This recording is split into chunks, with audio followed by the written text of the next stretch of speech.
So thank you very much for inviting me for this conference, and as Professor Hannes told us, this will be economic focus on the extremism.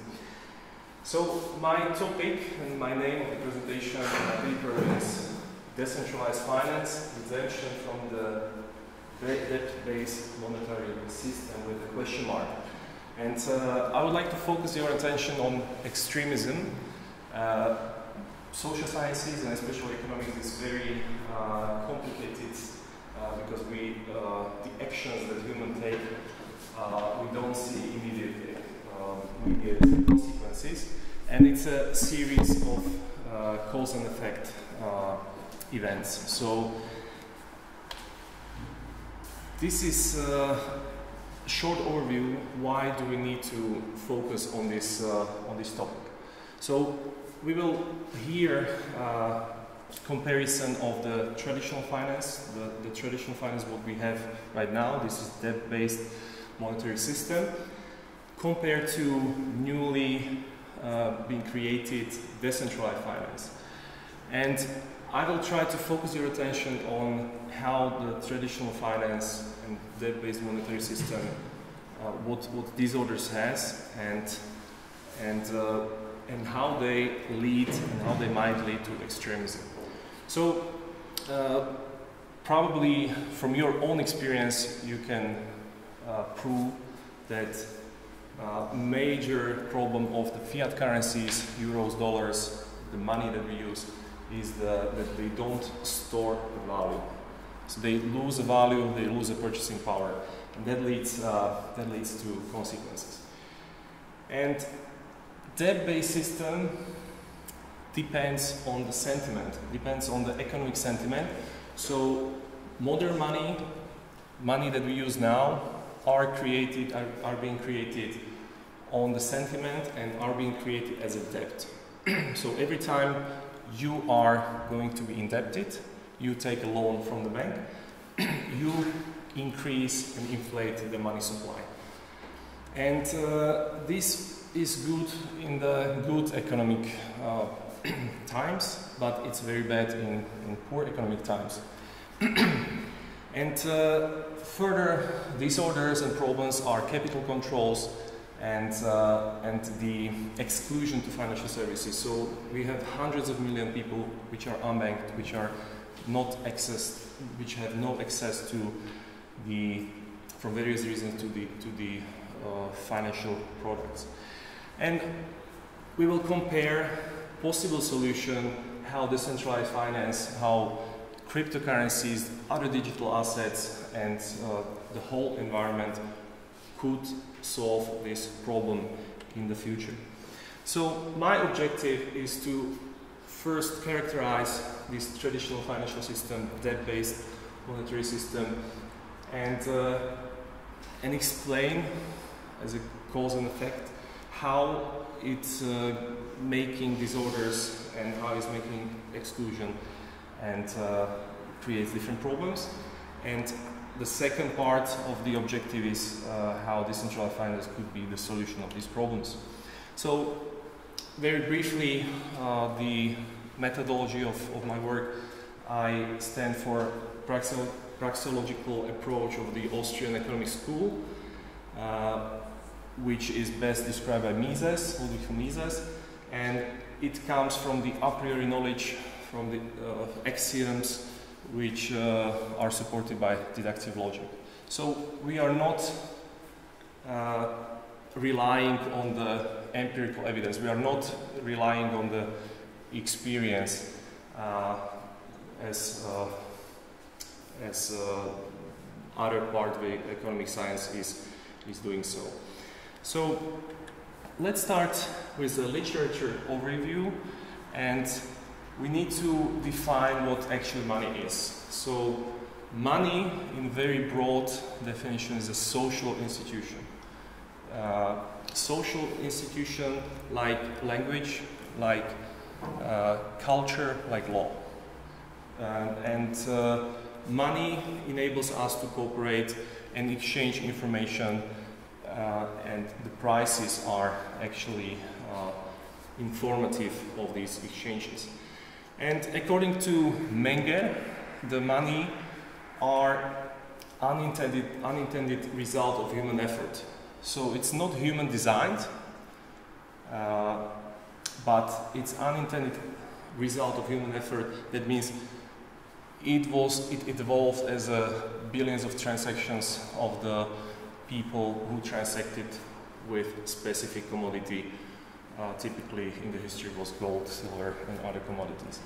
But we have also other theories such as Rawls, and those theories, they prefer to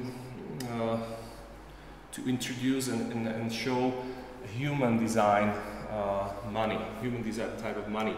So the social contract, whatever we agree the money is, that would be a money.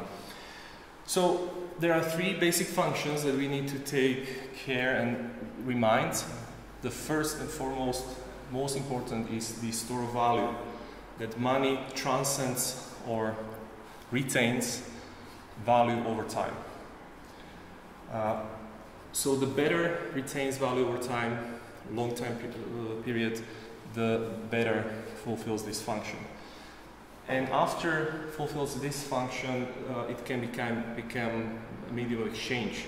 So it transfers value over the space, and that's a prerequisite of the division of labor. So we are actually not having barter economy anymore, but exchanging goods and services for money. And very important is the economic calculation. Economic calculation, the economic agents are calculating efficiency, profit and loss. Can I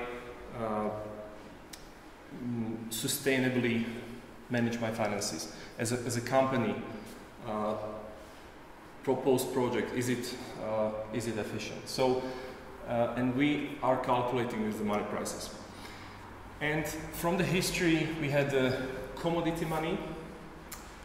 Very important, there is no credit risk, counterparty risk, that the other counterpart, the other part of the transaction, fails to deliver. So in commodity money, that doesn't exist. But in debt money, which we have right now, we are having credit risk, and moreover, it's centrally managed. It's in central database as a digital bank money in the ledger, and the monetary policy amount of money in supply, in circulation, can be decided from the center. So short development. So from commodity money, we went to fractional reserves. That means we actually replaced real commodity money with the substitutes, and only part was covered by the commodities. And right now we have the debt money, which is non-commodity, and this system, as previously we were talking, is centralized, it's monopolistic, so there is a rule of state, rule of law. You are forbidden to use and create other types of money than we have euros, dollars, and others. And as Rawls suggested, we can influence indirectly, we can influence the economic activity. So we can manipulate economic activity by raising interest rates or putting down the interest rates. So to understand the decentralized finance, we have 5 elements. So decentralization means that it's not the monetary policy, creation of money is not coming from the center, but it's decentralized. And it's dependent on distributed ledger technology and blockchain, which we can imagine as a database. And there are smart contracts predefined, so actually it's a legal consequences of legal actions done by computers, and if you fulfill the condition, then the contract is being processed. This intermediation, so we don't rely on the intermediaries, we don't rely on central banks, commercial banks, financial agents, and open banking. So it's permissionless, you can step in, step out anytime, you don't consider borders, etc. So most important, and so far probably heard of Bitcoin, is cryptocurrency, maybe mistakenly named, but it's actually a commodity which is in digital form, and it has set monetary policy. So we know exactly what the monetary policy would look like next few hundred years, and creation of the money supply is based on proof of work. That means that you have to actually burn electricity, you need to contribute to create bitcoins, and that burning electricity makes proving or confirming and building the blockchain database. So it's run on many networks, many nodes, and so far it's non-hackable and non-stoppable by hackers and governments. And it's a base of this decentralized finance. And I would repeat, it's a commodity, so no counterparty risk. So you actually own a Bitcoin. There are some other coins and other digital assets like stable coins which deal with the problems of Bitcoin and other native coins. Main problem is the volatility, so changes in prices in huge way. So stable coins are pegged, they are on par with the either fiat currencies or any other assets, but the problematic area is that those are liabilities, so they are being created the same way as the fiat currencies. And of course the whole segment is has some problems like volatility, failed projects, scams, and mostly the regulatory risk, because as we have stated and mentioned, the governments have the monopoly of the monetary affairs.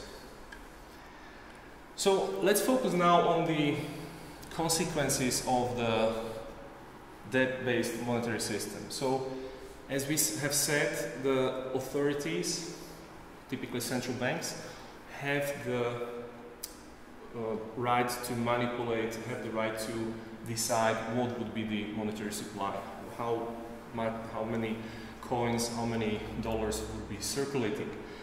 And according to Hulsman and others, that creates the excessive creation of the units of medium exchange beyond the quantity of that would have been produced on the free market, is causing inflation of money supply, and inflation of money supply is causing rising prices.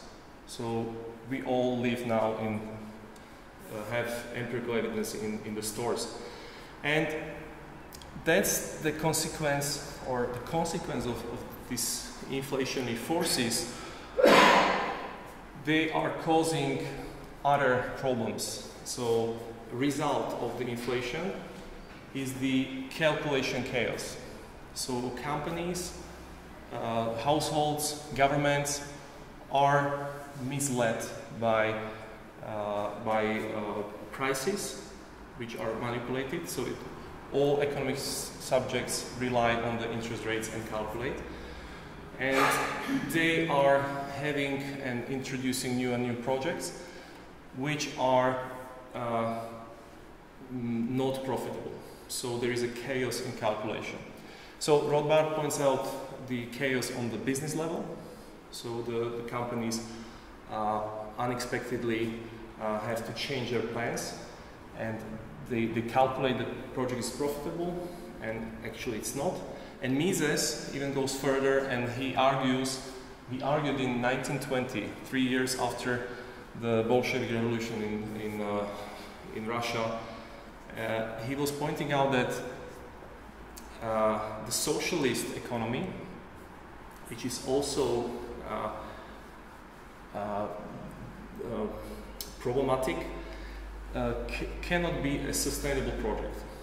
And he argues that in socialist commonwealth there is no private property. So the prices which are being created are not the real prices, and that's why the socialists cannot calculate and they don't know if they are efficient or not. So that's why those who were experiencing socialism knew that there were lots of products on the shelves which nobody wanted, and lots of products that were missing because they were not produced. So the socialist economy is kind of confused and not sustainable, and is led by calculation chaos. So this calculation chaos comes to malinvestments, bad projects. And the monetary expansion by lower interest rates is misleading, and the companies are doing bad projects. When they find out that there are bad projects, they fire people, liquidate projects, and that causes unemployment and more distortion.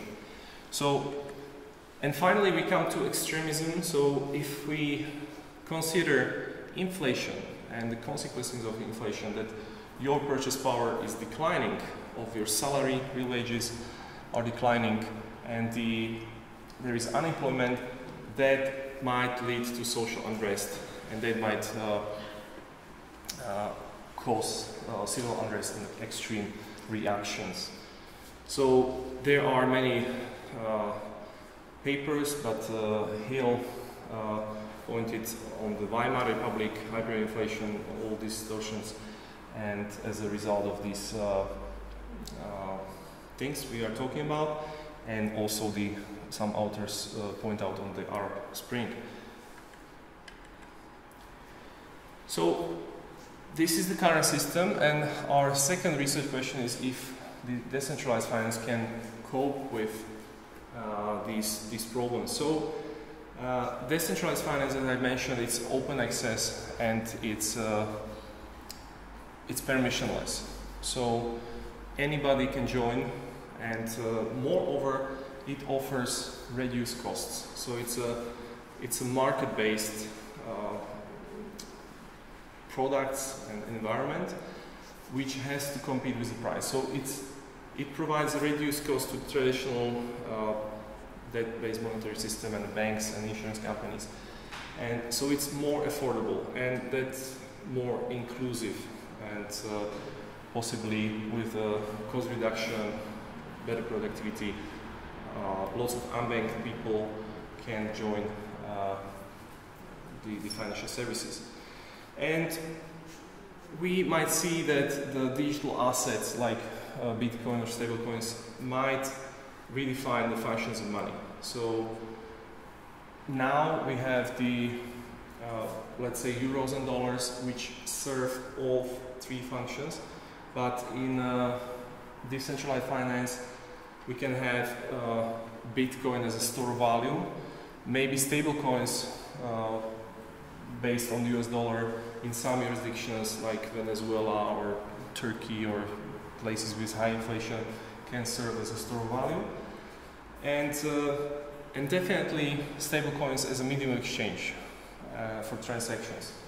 And it's borderless, it's permissionless, it avoids problems of regulatory forces, and it can solve also let's say the capital controls and other problems. So just in conclusion of my presentation, we have talked that debt-based monetary system is causing economic disorders, especially inflation. So the inflated money supply pushes on prices and lowers the real wages, lowers the purchasing power of savings, and that leads to calculation chaos, malinvestments, and finally to extremism. And also we have limited access to financial services, hundreds of millions of people in the world. So, as mentioned, decentralized finance could be the partial solution of these orders. So, that's it from my side. Thank you for your attention, and I would be glad to answer your questions.